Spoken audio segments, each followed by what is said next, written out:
人瞓覺，你瞓覺，你瞓覺瞓到好似開咗打樁機咁樣，係就係自己唔覺，但係枕邊人就想抌你落街啊！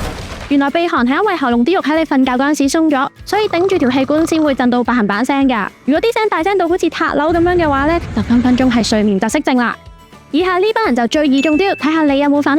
第一，舌頭肥大；第二，鼻加鼻大；第三，鼻敏感；第四，鼻生息肉；第五，肥仔肥妹；第六，下巴過短。如果有以上風險嘅話，或者已經中咗招，就即刻過你幾招睇下有冇得拆。第一招，得身瞓，攬住個長枕頭，或者用呢一個止鼻鼾嘅護頸枕，即刻呼吸暢通晒氣。第二招，減肥啦，脂肪壓住喉嚨難呼吸，建議做運動同埋飲食控制，收晒就靜晒噶啦。有鼻鼾就可能有病，嘈親人都好攞命，快啲試下呢兩招，等大家可以瞓覺好覺啊！